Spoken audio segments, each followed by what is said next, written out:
Howdy, y'all. Joe Hills here, recording as I was due in Nashville, Tennessee, and welcome to bRan's CTM number 1, Sandstone. I have retreated into this little safe haven here. I kind of put my own, doorways / walkways in because this horrible door thing just does not feel safe to me. Look at this. Does this feel safe to you? No, this is not safe. Unfortunately, mobs aren't dumb enough to jump in the lava like they used to, but whatever. I guess if I got one of them, suns that would come out and burn them all away, that would work as well. So I'm just happy to let them do that. Got my little tree farm going on over this way, and I got a farm over here that I just need to set up. One thing that was in the basement of this safe haven down here was this chest with a diamond hoe and the stuff that I need to make myself a good set of armor. So I may as well do that now. Okay, good. Looks like we're in the clear. We will plant the few first seeds here, and then slowly from that, begin building the future of agriculture today. This is not a temporal paradox. This is just, marketing speak for yeah, it's going to be a farm, but you're going to like it. So, like it. Like every part of this. Look at what a wonderful farm this is. Be awed. And, of course, I'm stuck in the water. Uh-oh. There's one of them creeper fellas. And odds are he sees me. Boom. Dang it, another one. Where are they popping out of? Oh, wait. What's that right there? Is that a mouth of a cave? Maybe that leads to the petrified forest. Okay, so let's quickly sweep around this way and verify that there's no hidden cave entrances or anything over here. This seems to hug the lava sea. No real indication. There's something maybe in that ravine there. I gotta remember that creepers can jump down on top of me from, up here. They have very little care for my head, my delicate sweet head. They will just bop me like a Goomba. That's interesting. That is an atypical block. Whoa. And suddenly I also hear spiders. And now it's brighter! Okay, so what's over here? Lava. So where am I in relation to my starting? I know that I had a diamond that was, enchanted that I didn't notice on my first time through. Okay, cool. Yeah, we're right back by the starting area. So let's go see what's in that chest in the very first room. Diamond of Sharpness 2 and Lutin 3. Can we quickly determine if there is a quick path out? Excellent. So now we are back around here. I should probably glance downward at this map. So there's our lava river that I saw earlier. And we can just kind of fill in a little bit more of this here and there, I'm guessing. As you can see, a new day has dawned, which means it's time to set all the good little creepers into, death mode. And to begin our assault on the petrified woods that we might have the wool necessary to create a bed in the very least, so I don't have to keep time skipping while we're in the overnight periods. I know for a fact that there's spider webs in here, so I just need to come in with my sword and, chop some of them up. Boom, there's one now. If this is not particularly interesting, then I will probably cut it out. I should probably be aware that, oh, hey, there's a spawner literally right there. So let's go ahead and take care of that. Excellent. So we are just grabbing all of the string we can, and may as well grab some mossy cobble too. I have no idea if there's going to be a fleecy box somewhere back in here, but if so, it might not be exactly on the path. So here we are, off the path a little bit. We got some bedrock here. I don't know what those supports are supposed to do or mean. They might just be part of the petrified motif. Okay, we got baby spiders here. This is officially not a place where we want to be anymore. Time to go. Did I get enough string? How much string do I need? 12. That's enough to make the bed that I wanted. So let's get back to the path and see real quick, scan any signs of a fleecy box in here that might, you know, yet contain deep secrets. Dang it. Okay, baby spiders, you are gonna get, whoa, several of you. Several of you are about to get stabbed. Several of you stabbed to death. Okay, now I'm still in webs. Don't know where I'm going. Trying to get out. Okay. And is there anything? I think that's a cobblestone generator now that I'm thinking on it. So I might want to get access to that if possible. Is there a good way to reach that? Not obviously, of course. That would be far too convenient. Yeah, of course.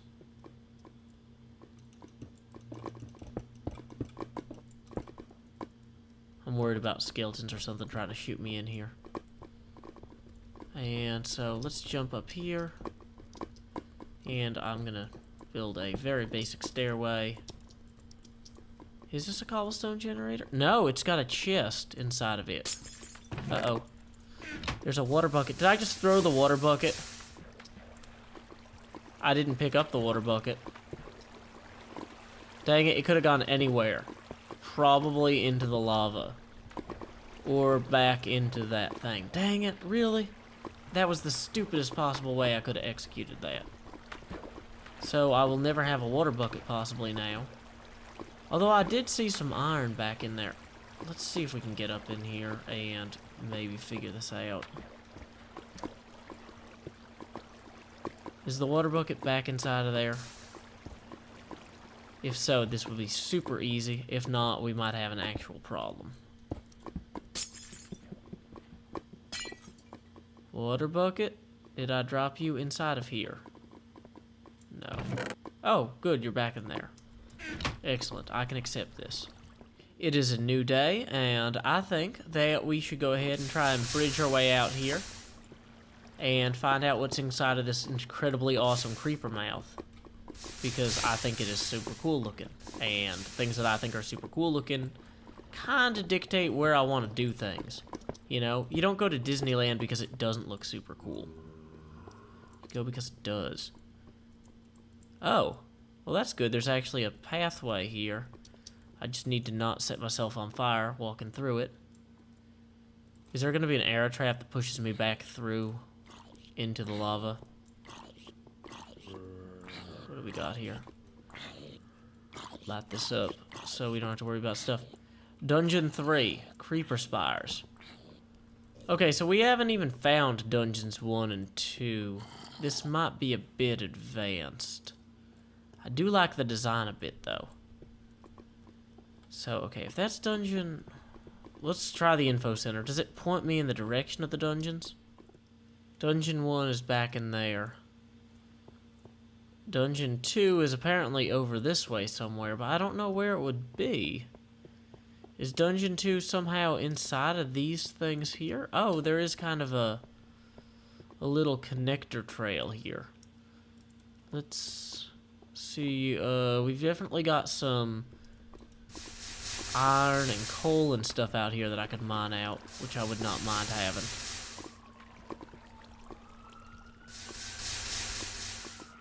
This is probably the easiest way to get access to this without having to worry about it all, you know, going horribly wrong. Then that ambulance would be for me.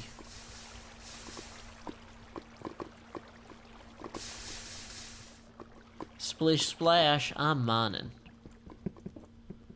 Please don't be covered in lava underneath here. Although I probably just shouldn't mine directly downward. That's the easy way to check for that. Yep, lava directly underneath.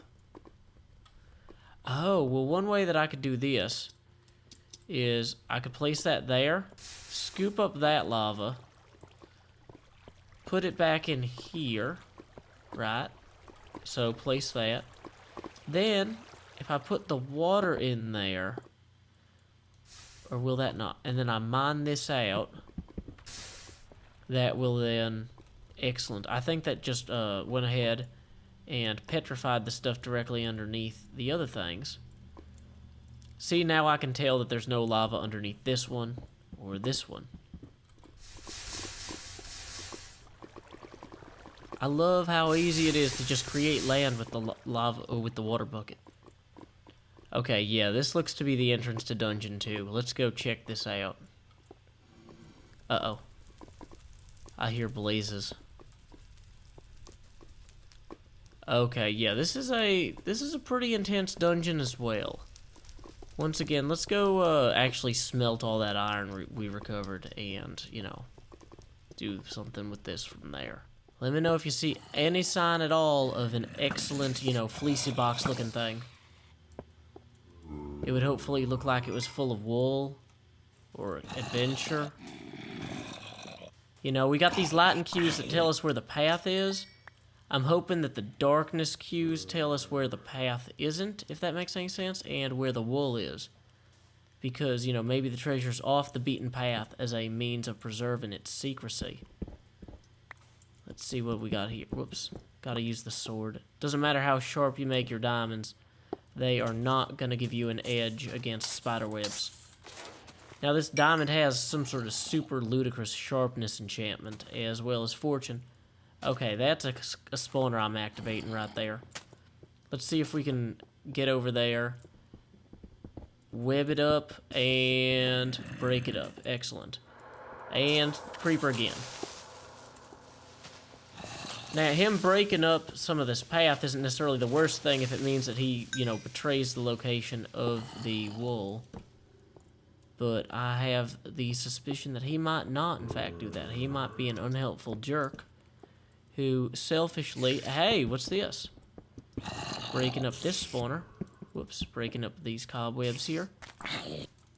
I see a box. Is that a box that the wool goes inside of? No. Looting swords, smite. Well, let's grab all this stuff. This is helpful to have, but of course it is not what we are seeking. What does it say on there? Sword something. Sword belt. Whoa.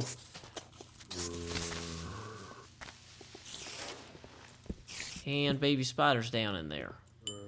Wonderful. So we are just gonna kill that guy off. And hope that there aren't too many more of his type. So this was kind of at a dead end and then over. So maybe the fleecy box is in a similar position where if I follow the trail and isolate the dead ends, I will find little treasure coves. Or this. What does this say? The Iathabura. Well, this Iathabura seems to be in the center here, and the sun seems to be about to set. So there's kind of two ways I could go about this. I could just descend, or I could come back once the sun rises.